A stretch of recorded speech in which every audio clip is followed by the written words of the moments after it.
Hello students, in this video lecture I am going to start with a new chapter, chapter 12, electricity.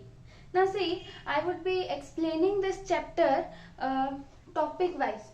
The topic which are matching with your textbook. Okay, NCERT textbook में जिस order में, जिस sequence में जो वो topic का heading दिया था ना 12.1, since the chapter is chapter 12, so 12.1, 12.2. So in this video lecture I would be focusing on topic 12.1.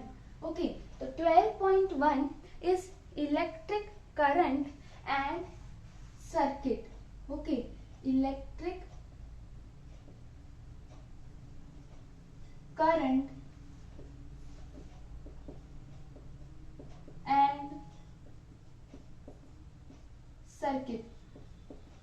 देखो, I have found many students क्या करते हैं कि चैप्टर इलेक्ट्रिसिटी के डायरेक्ट क्वेश्चंस लेके बैठ जाते हैं और फिर वो क्वेश्चंस नहीं बनते और फिर बोलते हैं कि चैप्टर हार्ड है. यहाँ पे कंसेप्ट पहले समझना है, उसको लर्न करना है. लर्न इन द सेंस इसमें क्या लर्न करना है, हमें डेफिनेशंस लर्न करनी है. हर एक यूनिट आएगा, इसमें नए नए पैरामीटर्स आएंगे, उनकी यूनिट्स आएंगे. वो यूनिट का तुम उसे कैसे डिफाइन करोगे वो सब देखोगे. उसके बाद क्वेश्चंस न्यूमेरिकल्स भी आएंगे, वो भी हम सॉल्व करेंगे. पर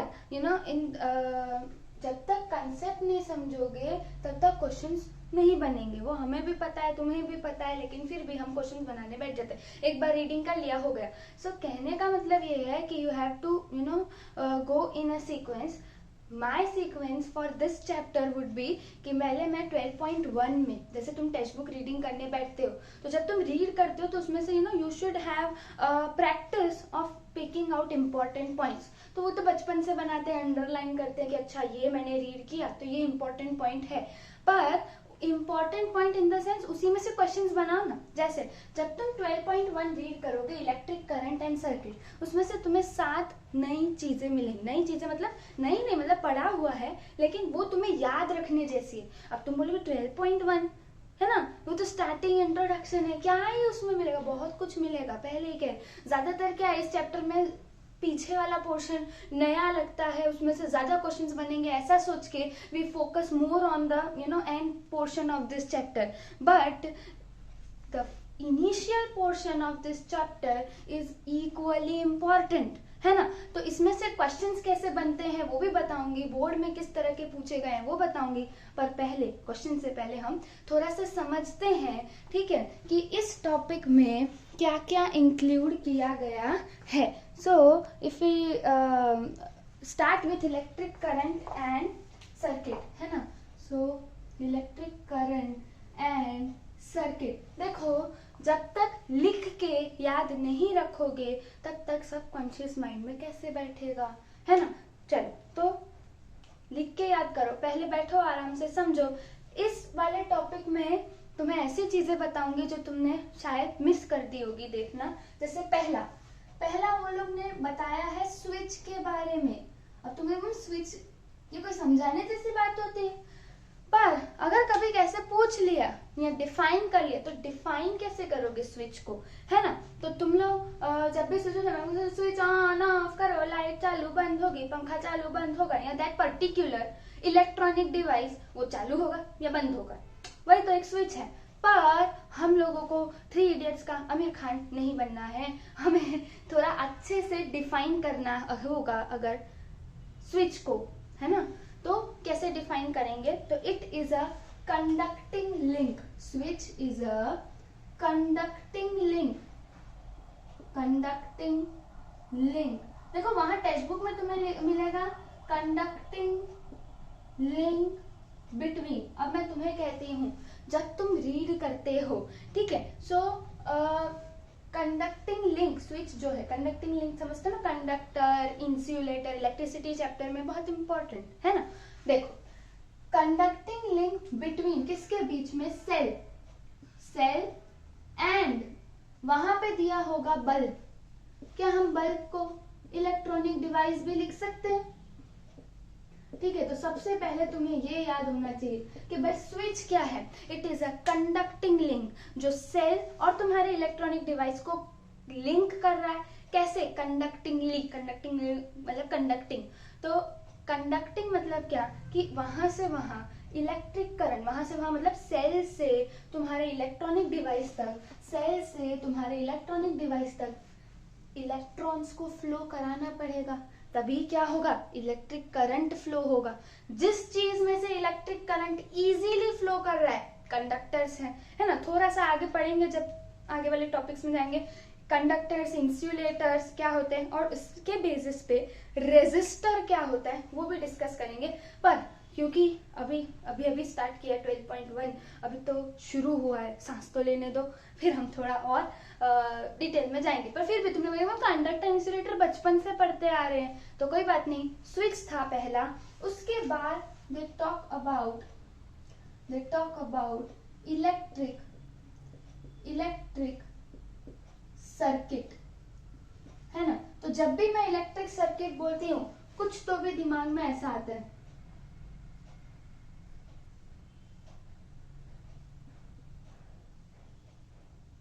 चलो, तो अगर मैं ये बात करती हूँ तो ये एक क्लोज्ड पाथ है, ठीक है, ये एक क्लोज पाथ है, ठीक है। अभी मैंने स्विच कैसा, ये स्विच के लिए है, सर्किट डायग्राम्स के सर्किट एलिमेंट्स भी देखेंगे बाद में आराम से। पर अभी के लिए इतना तो हमें पता है भाई, ये स्विच है, ये बैटरी है। अगर मुंडी हिला रहे हो तो ध्यान दे दो भाई, ये क्या है? सेल है क्या? This is a cell, this is not a battery, है ना। जब एक से ज्यादा सेल साथ में जुड़ेंगे या टू से ज्यादा, ठीक है, एग्जैक्ट डेफिनेशन बैटरी का भी क्या है, टेक्स्ट बुक अच्छे से रीड करोगे तो पता चलेगा कि अगर एक this positive and negative terminal, one positive terminal, one negative terminal, बड़ी डंडी पॉजिटिव, छोटी डंडी नेगेटिव, है ना। तो हमें ज्यादा पॉजिटिव बनना चाहिए विचारों से, थोड़ा कम नेगेटिविटी तो रहेगी, है ना। बुद्धा स्टेट पे जाने के लिए टाइम लगेगा। कहने का मतलब ये है this is a single cell. फिर ये है बल्ब, क्योंकि स्विच ऑन है, स्विच ऑफ है ना। स्विच ऑफ है तो बल्ब ग्लो करेगा नहीं। पर अगर मैं स्विच को क्या कर देती हूँ, ऑन, स्विच को ऑन कर देती हूँ तो द बल्ब वुड ग्लो और any electronic device would start working. Why? Because you have formed a closed or continuous path, है ना। कंटिन्यूअस है, कहीं पे भी ब्रेक हो रहा है, यहाँ से मान लो अगर आज मैंने ब्रेक कर दिया तो क्या बल्ब ग्लो करेगा? नहीं। तो ये कंसेप्ट तुम लोगों ने पहले भी पढ़ा है। कहाँ पढ़ा है? तो तुम लोगों ने पढ़ा होगा open circuit, close circuit, class 7 से पढ़ते हुए आ रहे हो। ऐसे शक्ल पढ़ा था, है ना। बस थोड़ा सा ब्रशअप करने की देरी थी। मतलब क्या कि अगर मैं इलेक्ट्रिक सर्किट को डिफाइन करती हूं तो it is a closed end लिखते हैं, क्लोज्ड एंड कंटिन्यूअस पाथ, है ना। तो कंटिन्यूअस पाथ का मतलब देखो, एक एक वर्ड को अगर समझ के लिखोगे so it would be very easy for you to remember, ठीक। तो देखो a close and continuous path. अब देखो कंटिन्यूअस पाथ किसके लिए? इसमें कुछ तो फ्लो कर रहा है, कुछ फ्लो कर रहा है तभी तो क्या हो रहा है? बल्ब ग्लो हो रहा है। कुछ फ्लो कर रहा है तभी तो क्या हो रहा है? बल्ब ग्लो कर रहा है। मतलब क्या? Closed end continuous path of electric current, ठीक है। A closed end continuous path of electric current, ठीक है। इलेक्ट्रिक करंट उस पर्टिकुलर पाथ में कंटिन्यूअसली फ्लो कर रहा है। पाथ कैसा होना चाहिए? कंटिन्यूअस होना चाहिए। अब देखो यहाँ तक तो क्या था, तो इज कॉल्ड इलेक्ट्रिक सर्किट, वो तो समझ जाओगे ना। हाँ, तो अब तीसरी बात हम बात करते हैं इसी में 12.1 में। देखो दो हमें डेफिनेशन मिल गया, है ना। अब जो आता है वो इम्पोर्टेंट, वेरी वेरी इंपॉर्टेंट, वो है इलेक्ट्रिक करंट। क्या है? Electric current. तो अगर मैं बात करूं इलेक्ट्रिक करंट की तो क्या समझते हो इलेक्ट्रिक करंट? मैम जो झटका देता है, करंट लगता है, ठंडियों में स्विच चालू करे बिना करंट लगता है छूने से किसी को। That was the concept of static electricity, class 8 में पढ़ा था, है ना। स्टैटिक इलेक्ट्रिसिटी पढ़ा कि नहीं, चार्जेस ट्रांसफर होते हैं, वो बलून को ड्राई हेयर पे रब करो और दीवार पे लगो तो चिपक जाता है। That was the case of static. Static मतलब जो चार्ज फ्लो नहीं करते। पर यहाँ पे मैं किसकी बात कर रही हूँ, इलेक्ट्रिक करंट। जब भी मैं करंट की बात करती हूँ मतलब उसमें चार्जेस फ्लो होना शुरू हो गए, ठीक है।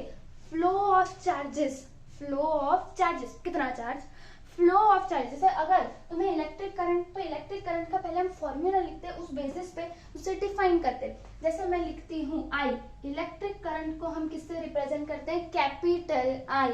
इलेक्ट्रिक करंट को हम किससे रिप्रेजेंट करते हैं, capital I is equal to, capital I is equal to capital Q by small t. Capital I electric current is equal to capital Q. Capital Q क्या है, कैपिटल क्यू क्या है, पढ़ा होगा, वो है चार्ज, वो है चार्ज। अब जब मैं चार्ज की बात करती हूँ, ठीक है, तो चार्ज का यूनिट पता होना चाहिए।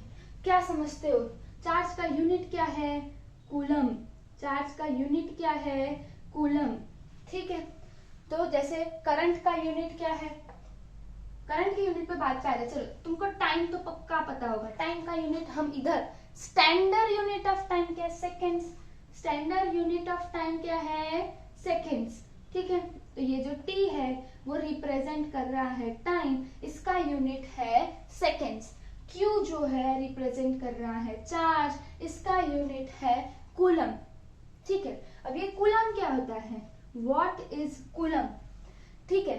तो चार्ज किसके वजह से आता है, अगर हमने एटम पढ़ा था तो एटम में बीच में पॉजिटिव चार्ज होता है, न्यूक्लियस, और आसपास कुछ होते हैं, इन्हें हम क्या बोलते हैं, इलेक्ट्रॉन्स। इन्हें हम क्या बोलते हैं, electrons. Electrons are negatively charge, ठीक है। सर मत खुजलाना, क्लास 9th में पढ़ा हुआ है ना।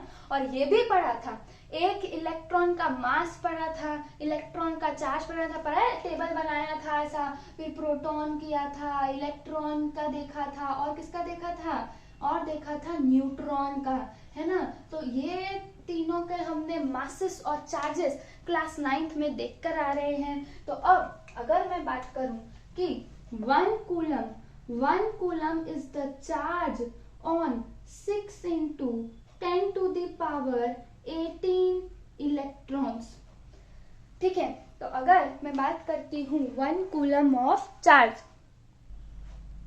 तो अगर मैं बात करती हूँ 1 कूलम, तो 1 कूलम चार्ज है, किसका चार्ज है, कि भाई तुम 6 into 10 to the power 18, 6 into 10 to the power 18 electrons, इतने सारे इलेक्ट्रॉन्स लोगे तब जाके 1 कूलम चार्ज बनता है।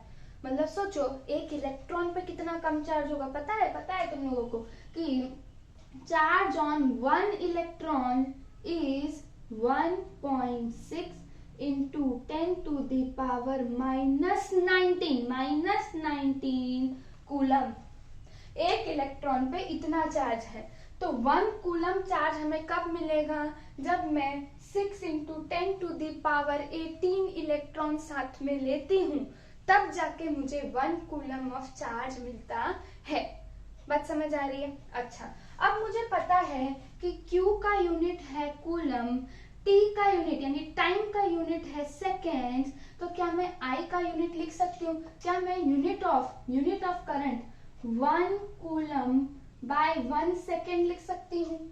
और इसी को हम बोलते हैं एम्पियर, इसी को हम बोलते हैं एम्पियर, ठीक है। So 1 coulomb by 1 second is 1 ampere, ठीक है। और ये जो 1 एम्पियर है वो कौन से साइंटिस्ट के नाम से आया था।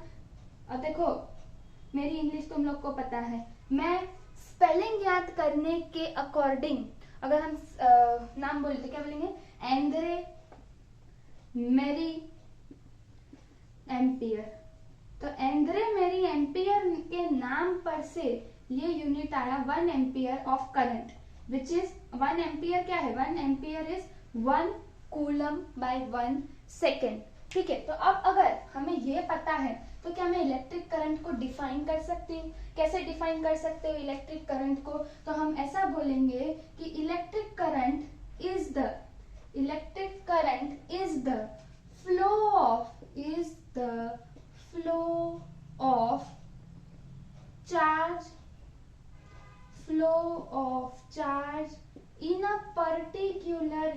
area, flow of charge in a particular area per unit time. देखो, अगर तुम्हें इलेक्ट्रिक करंट की फॉर्मूला पता है तो उससे आसानी से तुम क्या लिख सकते हो, डेफिनेशन, कि electric current is the flow of charge in a particular area per unit time is known as electric current. Okay, now next क्या आता है, 1 एम्पियर. बहुत बारी पूछा जाता है, यूनिट के बेसिस पे बोलेंगे डिफाइन 1 एम्पियर, डिफाइन 1 ओम, डिफाइन 1 वोल्ट, ये सब पढ़ेंगे. इस केस में क्या है, डिफाइन 1 एम्पियर. ठीक है, 1 एम्पियर को तुम कैसे डिफाइन करोगे, है ना. सो 1 ampere is the amount of electric current. क्या लिखेंगे, the amount of electric current. The amount of, देखो 1 एम्पियर है यानी 1 कूलम है, चार्ज कितना है 1 कूलम, और टाइम कितना है 1 सेकेंड. ठीक है, सो द अमाउंट ऑफ चार्ज, ठीक है, या the amount of electric current, ठीक है, चार्ज नहीं सॉरी, तो हम electric current, the amount of electric current constituted when 1 coulomb of charge, when 1 coulomb of charge is flowing through a circuit in 1 second. ठीक है, तो ये तुम्हारा हो गया ओन वर्ड्स में. टेक्स्ट बुक क्या कहती है कि the amount of electric charge, the amount of electric charge flowing through a particular area. ठीक है, इलेक्ट्रिक चार्ज देखो यहाँ पे भी है ना, is the flow of charge. So the amount of electric charge in a particular area. तो यहाँ पे देखो, इलेक्ट्रिक करंट जब हम जनरली डिफाइन कर रहे थे तो फ्लो ऑफ चार्ज, लेकिन जब मैं 1 एम्पियर को डिफाइन कर रही हूँ तो यहाँ पे चार्ज कितना होगा 1 coulomb. So the amount of electric current constituted when 1 coulomb of charge is flowing through a circuit या in a particular area in 1 second. यहाँ पे था पर यूनिट टाइम, यहाँ पे हो जाएगा इन 1 सेकेंड. कहने का मतलब ये सब रट्टा नहीं मारना है, समझो कि करंट क्या है, चार्ज बाय टाइम. बस इतना याद रखो, एम्पियर इसका यूनिट है, क्यू से मतलब क्यू जो है तुम्हारा चार्ज है, अमाउंट ऑफ चार्ज जो फ्लो करेगा, ठीक है, पर सेकेंड में वो बनाएगा 1 एम्पियर. अगर कितना होगा 1 कूलम होगा, टाइम 1 सेकेंड होगा, तो तुम्हारा करंट कितना हो जाएगा 1 एम्पियर. ठीक है, अब देखो, अब तक हमने कितनी बातें डिस्कस कर ली, 4 बातें डिस्कस कर ली. सबसे पहले हमने स्विच के बारे में बात किया, फिर इलेक्ट्रिक सर्किट क्या होता है उसे डिफाइन कर लिया, इलेक्ट्रिक करंट की बात की, 1 एम्पियर को डिफाइन किया, 4th पॉइंट. अब जो 5th पॉइंट आता है that is smaller units of current. जैसे हम लोग, मैं बात करती हूँ यूनिट्स ऑफ लेंथ की. जब मैं बोलती हूँ यूनिट्स ऑफ लेंथ तो हम बोलते हैं कि ma'am standard unit of length क्या होगा, स्टैंडर्ड यूनिट ऑफ लेंथ तो भाई मीटर होता है. स्टैंडर्ड यूनिट ऑफ लेंथ क्या होता है, मीटर होता है. अब इससे छोटे में जाओगे तो सेंटीमीटर, इससे छोटा जाओगे तो मिलीमीटर, इससे बड़ा जाओगे तो किलोमीटर. मींस मीटर के स्मॉलर यूनिट्स भी हैं, लार्जर यूनिट्स भी हैं. जैसे ही अगर हमने बात किया एम्पियर, एम्पियर जो है that is the unit of current. Smaller units जाओगे तो ये हो जाएगा milliampere and microampere. ठीक है, ध्यान रखना, जब मैं बोलती हूँ मिली एम्पियर, ठीक है, और जब मैं बोलती हूँ माइक्रो एम्पियर, देखो मैं जब बोलती हूँ यहाँ पे मिलीमीटर तो मैं mm लिखती थी, सेंटीमीटर तो cm लिखती हूँ, पर यहाँ पे दोनों में क्या है mm. देखो मिली एम्पियर, माइक्रो एम्पियर, दोनों में क्या है mm, है ना, mm. तो मैं ma और यहाँ पे भी ma लिखूंगी तो दोनों में फर्क रहेगा नहीं, इसलिए हमने मिली एम्पियर को, क्योंकि मिली को हम स्मॉल m से रिप्रेजेंट करते हैं, मिली से और छोटा होता है माइक्रो। क्यों? क्योंकि 1 milliampere is equal to 10 to the power -3 ampere. Okay, and 1 microampere is 10 to the power -6 ampere. है ना भाई, इतना तो पता चल रहा है ना कि रेस टू में माइनस चार्ज आगे है तो नंबर बड़ा हो रहा है, पर एक्चुअली पूरा नंबर क्या हो रहा है? Small. 10 to the power -6 is smaller than 10 to the power -3। तो अगर मैं बोलूं कि इन दोनों में से बड़ा कौन, तो मिली एम्पियर बड़ा, माइक्रो एम्पियर छोटा। यहाँ ध्यान देना, मिली एम्पियर माइक्रो एम्पियर दोनों m से था, तो मिली को जब तक हम, है ना, मिलीमीटर, ठीक है, मिलीलीटर, है ना, फिर और क्या होता है, तो जो भी मतलब m जो भी है वो तुम्हारा मिली है ना। पर जब मैं इससे छोटे पे जाती हूँ तो मैं उसको माइक्रो बोल रही हूँ। अब माइक्रो भी m से स्टार्ट हो रहा है, to make difference in both of this units, ठीक है, उनका रिप्रेजेंटेशन हम अलग दिखाएं, तो इसलिए हमने माइक्रो का जो m है वो ग्रीक लेटर म्यू से रिप्रेजेंट किया। ठीक है, तो अभी के लिए तुम्हें याद रखना है कि अगर माइक्रो एम्पियर आए मतलब it is equal to 10 to the power -6 ampere, and milliampere is equal to 10 to the power -3 ampere. ठीक है, अब नेक्स्ट जो हम बात करते हैं वो बात करते हैं 6th number, that is ammeter. That is ammeter. तो जब मैं एमीटर की बात करती हूँ तो ammeter is a device, ammeter is a device used to measure current, है ना। Ammeter is a device used to measure current in an electric circuit. भाई इलेक्ट्रिक सर्किट में कितना करंट फ्लो हो रहा है, ठीक है, वो कौन मेजर करेगा?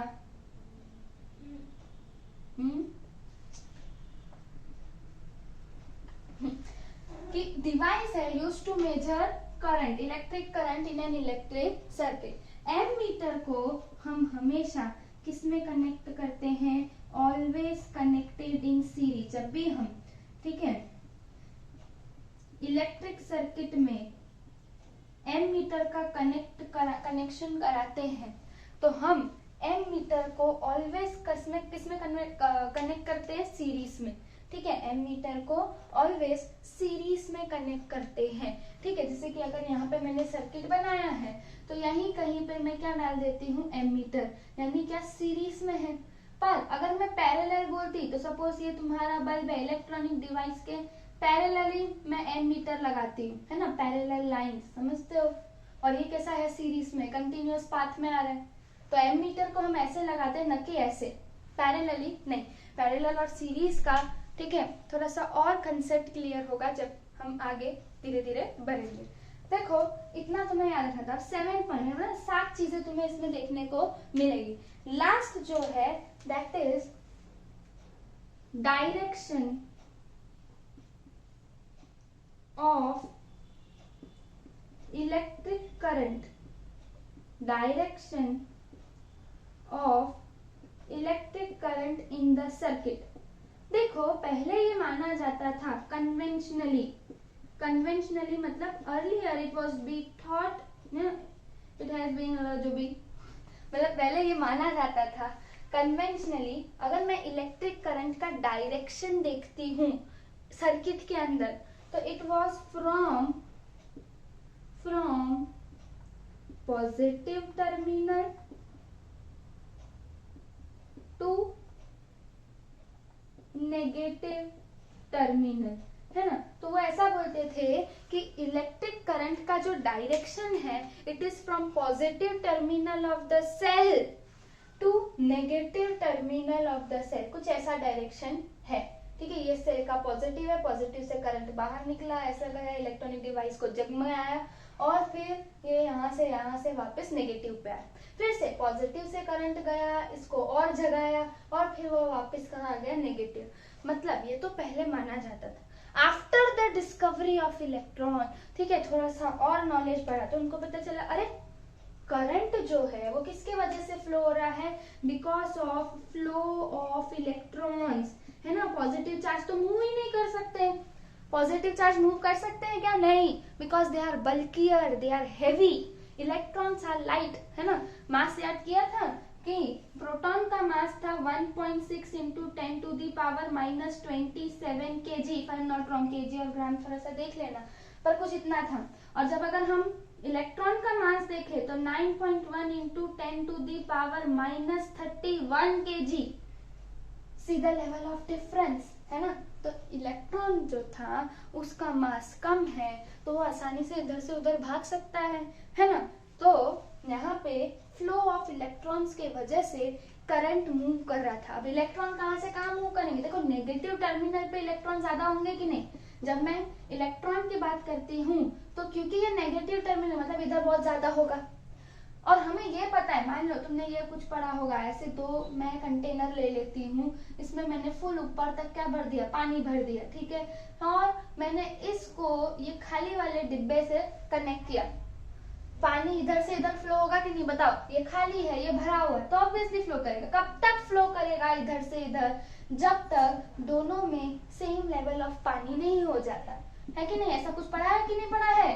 हाँ, कि मैंने पहले ऊपर तक पानी भर दिया, खाली वाले से कनेक्ट किया, पानी इधर से इधर तब तक जाएगा जब तक दोनों में सेम लेवल ऑफ पानी ना हो जाए। मतलब क्या? From higher concentration to lower concentration. क्योंकि ये नेगेटिव टर्मिनल है, इलेक्ट्रॉन्स बहुत ज्यादा इधर होंगे, तो इलेक्ट्रॉन्स कहाँ से कहाँ जाएंगे? From there higher concentration to there lower concentration. तो इलेक्ट्रॉन्स का जो फ्लो है वो कहाँ से कहाँ है? नेगेटिव टर्मिनल से पॉजिटिव टर्मिनल तक। बात समझ आ रही है कि नहीं? तो ये तुम्हें देखो बहुत सारी चीजें जानने को मिली ना। ये सारी चीजें तुम्हें किस में मिलेगी? 12.1 इलेक्ट्रिक करंट एंड सर्किट में, ठीक है। तो तुम्हें सर्किट पता होना चाहिए, इलेक्ट्रिक करंट क्या है, उसका यूनिट क्या है, वो यूनिट को डिफाइन करने आना चाहिए, कौन से साइंटिस्ट पे वो नाम दिया गया था, वो सब तुम्हें दिमाग में रखना है। इसके अलावा यूनिट तो ठीक है, लेकिन उसके स्मॉलर यूनिट्स कौन से हैं, ठीक है। डायरेक्शन क्या है करंट का, वो सब you should be aware of, ठीक है। अब इसका हम एप्लीकेशन पार्ट देखते हुए, चलो ये समझ आ गया मैडम, हमने याद भी कर लिया, लेकिन जब क्वेश्चन सामने आते क्वेश्चन बनते नहीं, कोई बात नहीं, हम वो भी देख लेते हैं, ठीक है। So here you can see the previous year questions, है ना, कि ज्यादातर 2015 में पार्ट 1 में से बहुत से क्वेश्चंस पूछे गए थे। पार्ट 1 जो अभी हमने सिर्फ डिस्कस किया, उसी में से 2015 में एक क्वेश्चन ये पूछा गया था, what is an electric circuit, distinguish between an open and a closed circuit. मतलब क्या कि इलेक्ट्रिक सर्किट का लिखाया था डेफिनेशन इससे जस्ट पहले, उसमें से हम लिख सकते हैं ये। और फिर ओपन सर्किट और क्लोज सर्किट में क्या अंतर है कि इलेक्ट्रिक करंट को फ्लो करने के लिए क्लोज्ड कंटिन्यूअस पाथ चाहिए। ओपन सर्किट में क्या होगा, स्विच ऑन रखोगे या कहीं से सर्किट ब्रेक हो गया तो उसे हम ओपन या तो ब्रोकन सर्किट कहते थे, अगर तुम्हें याद हो, हमने अर्लियर क्लासेस में पढ़ा है, ठीक है। आगे देखो, state the SI unit of electric current. SI unit क्या था, अभी पढ़ा, 1 एम्पियर। किसके नाम पर से आया? फ्रेंच साइंटिस्ट एंद्रे मेरी एम्पियर, ठीक है, एम्पियर, एंद्रे मेरी एम्पियर, है ना। अब देखो नेक्स्ट है कि इन an electric circuit state the relation between the direction of electric current and the direction of conventional current. हाँ, कन्वेंशनल करंट का direction and direction of flow of electron से तुम्हें पता होना चाहिए। और ये हमने अब भी जस्ट डिस्कस किया कि डायरेक्शन ऑफ, ये थोड़ा अच्छा नहीं है, हाँ, इससे लिखते हैं, डायरेक्शन ऑफ इलेक्ट्रिक करंट की जब मैं बात करती हूँ तो it is from positive terminal to negative terminal of a cell, ये उसकी डायरेक्शन है। But when I talk about electric current, कौन सा इलेक्ट्रिक करंट? कन्वेंशनल। कौन सा electric current? conventional electric current. So conventionally the direction of electric current was from positive to negative terminal, while the direction of flow of electrons is from negative to positive terminal. तो ये relation तुम्हें पता होना चाहिए कि the direction of this current and the direction of flow of electron is opposite. अच्छा आगे, the charge possessed by an electron, कि भाई एक इलेक्ट्रॉन पे चार्ज कितना होता है हमने तो याद कर ही लिया है 1.6 into 10 to the power minus 19 coulomb. तो वो पूछता है कि the number of electrons that will flow per second to constitute a current of 1 ampere। तो क्या 1 एम्पियर में कितने नंबर ऑफ इलेक्ट्रॉन्स फ्लो करेंगे, तो उसके लिए तुम्हें पता होना चाहिए कि हमें पता है 1 ampere is equal to 1 coulomb by 1 second. तो वही बोल रहा है कि भाई बताओ एक सेकेंड में कितने इलेक्ट्रॉन्स फ्लो करेंगे जब तुम कितना करंट देते हो 1 एम्पियर। देखो रिलेशन कर पा रहे हो कि नहीं, कि हमें पता है 1 एम्पियर में कितना चार्ज होगा 1 कूलम चार्ज होगा कि नहीं। अच्छा 1 कूलम चार्ज है और हमें पता है कि 1 कूलम चार्ज में कितने इलेक्ट्रॉन्स होते हैं 6 into 10 to the power 18 electrons जब आएंगे तब वो 1 कूलम ऑफ चार्ज देंगे, है ना। पर इसे और अच्छे से तुम एक्सप्लेन कर सकते हो और समझा सकते हो। कहने का मतलब क्या है, यू शुड हैव, अब अगर तुमने वो पहला वाला पार्ट नहीं देखा होता मेरे साथ थियरी वाला, तो क्या ये क्वेश्चंस इतने इजी लगते? ठीक है कोई लोग कर भी लेते हैं, हाँ इसमें क्या, पर मैं मेरे जैसे वीक स्टूडेंट्स की बात कर रही हूँ कि पहले अगर तुम थियरी और कॉन्सेप्ट समझ लोगे, डेफिनेशंस को याद कर लोगे, तो फिर उसका एप्लीकेशन लगाने में मजा आएगा। ABCD सीखोगे तभी तो सेंटेंस बनाना आएगा, तभी सेंटेंस पढ़ने में और बनाने में मजा आएगा। तो क्वेश्चंस लगाने में तभी मजा आएगा जब तुम लोग कंसेप्ट अच्छे से समझोगे। पहले डेफिनेशंस करो, तो तुमने जो पहला कंसेप्ट अभी देखा, अभी क्या अभी नोट्स बनाओ, अच्छे से लिखो, 2-3 बार डेफिनेशंस को याद रखो, क्योंकि डायरेक्ट डेफिनेशन बेस्ड क्वेश्चंस भी आते हैं, यूनिट बेस्ड क्वेश्चंस भी आते हैं। ठीक है, तो अगली क्लास में हम नेक्स्ट टॉपिक स्टार्ट करेंगे।